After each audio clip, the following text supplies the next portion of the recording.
Mongolia, Ulaanbaatar. और वहाँ he is such a popular man. The entire top government leadership of Mongolia knows him personally. So with him in Mongolia, it was a very big. So as you can see, he knows the subject very well. I would now request His Excellency, the Ambassador of Turkmenistan, Mr. Durdyev, to give us his thoughts. Ambassador.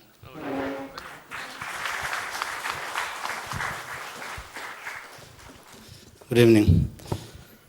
You know, when I was approached by Dr. Chandra Amiya that I have to be here, and he had a very reasonable reason to to have me here. So I tried all my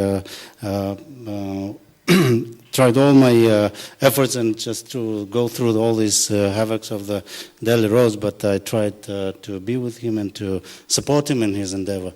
Because the book, of course, not only dwells upon only Turkmenistan, but all our neighboring brotherly countries.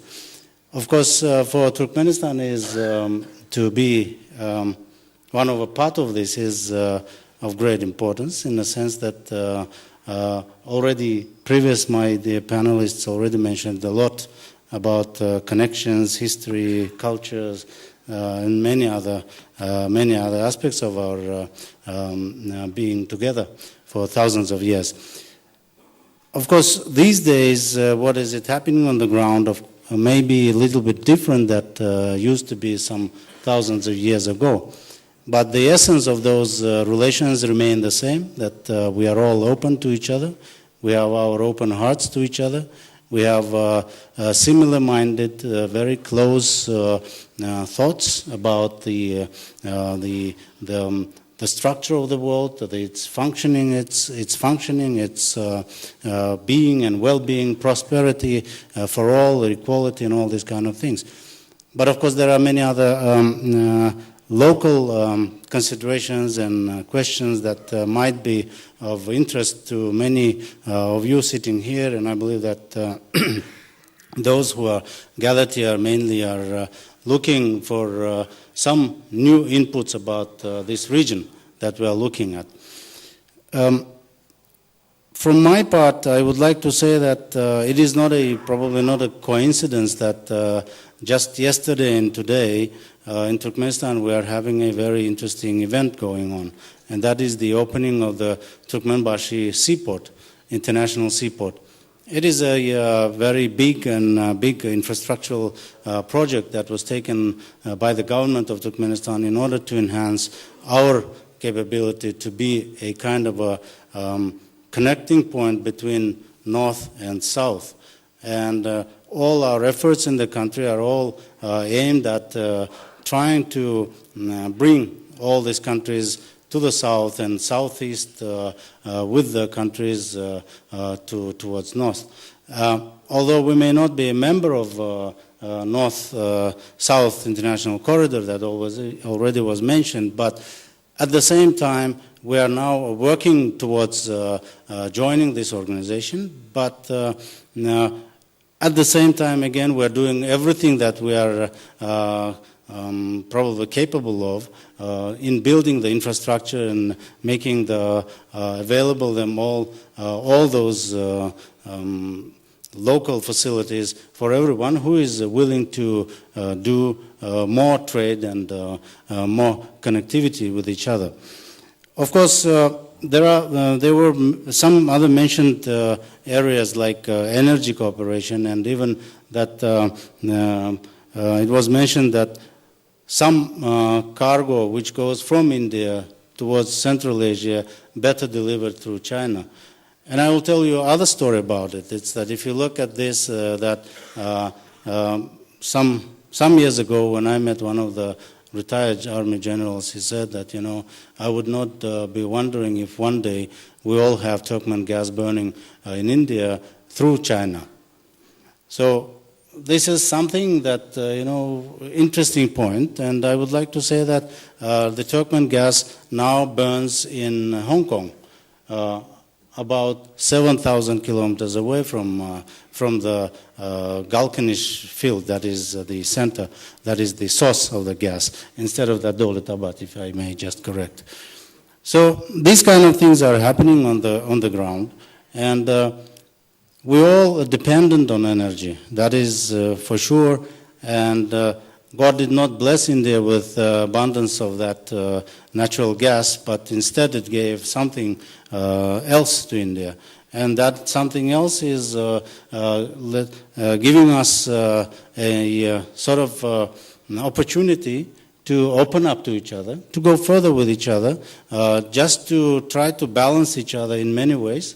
Where someone is deficient, we are efficient, so we need to just put them together to go further. The energy which is available in Turkmenistan, of course, we faced several phases in making reality the tepee. The tepee happened just because of the consistency of all the four nations, first of all, but of course the inputs of the countries south to Turkmenistan is a bit of, kind of a question for me that India having only 5% stake of the pipeline.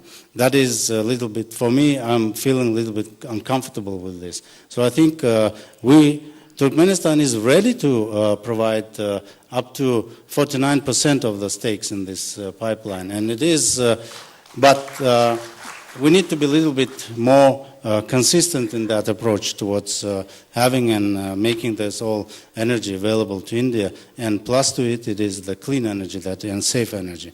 And of course, the pipelines are always a safer mode of transportation rather than anything else.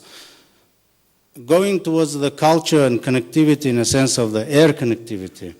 Of course, culture, it was that our civilizations were connected with each other, and the recent discoveries in Merv region and the desert areas, Turkmenistan is known to be as the heart of the Silk Road, but at the same time, the country was a country of civilizations, of country of oases, cities of oasis cities.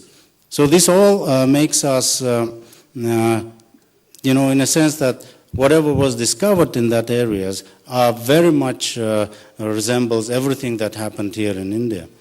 It is unbelievable. It is really beautiful to see all those artifacts in the museums.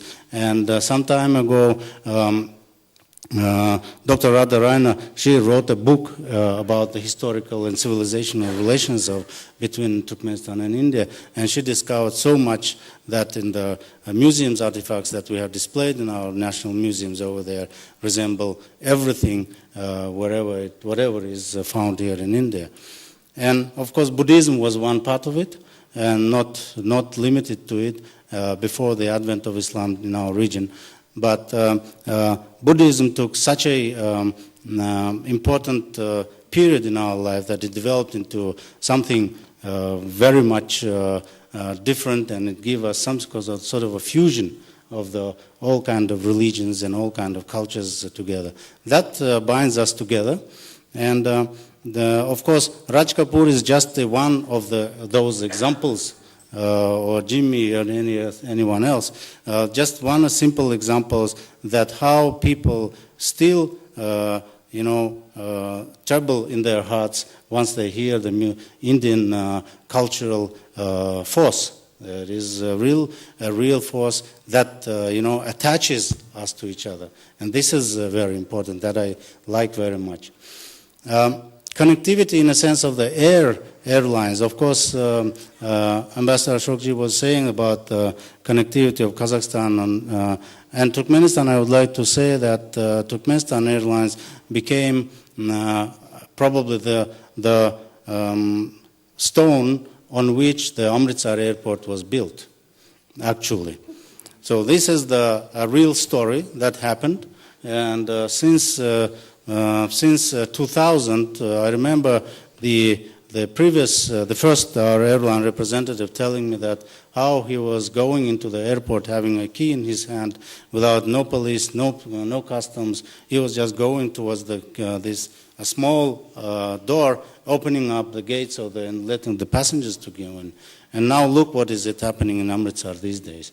So this is one example of mutual way forward. And airlines are representing one of those columns on which our friendship and unity is based on. Now we have 6 flights from Amritsar to Ashgabat and further to the west, and on the other hand we have 3 flights in Delhi, and now we are in the talks with the Indian government to increase that at least to 5 or 6 flights per week. So this is the numbers that we have to really look at it, and India became a very much beloved destination of medical tourists. This is something new, just which was unraveling on my eyes. And just 3-4 years ago, nobody was coming to India from Turkmenistan for medical purposes. And now you have flights almost full, and they are coming here and they are enjoying the ways that how the medical industry here in India developed. We have around 200 students every year here studying on different ways. Although I wish that ICCR looks at this issue from a little bit different perspective that offers us more of say science seats rather than this politics and economy and all these things. I know that the management system in India is good, but we need engineers who in the end will be turning and pushing buttons for example, for the cotton industry at least that we are possessing now. There are lots of other things that, of course, is not seen from the first sight, but whatever happening on the ground is very much encouraging to us all. And these kind of books that we see here, there may be a few things that somebody may not be in connoissance with it, but still there are attempts to show it in a systematic way, to explain to the people that we are not aliens to each other. We are really similar civilizations, similar aspirations for better life in future, and there are many, many other examples that can be put into these kind of books. So we expect that maybe the second volume will come with a more wider scopes of issues that will be covered in the book. So I thank you all for this and wish to Amiyaji the razor sharp pen for the next books and all. Thank you.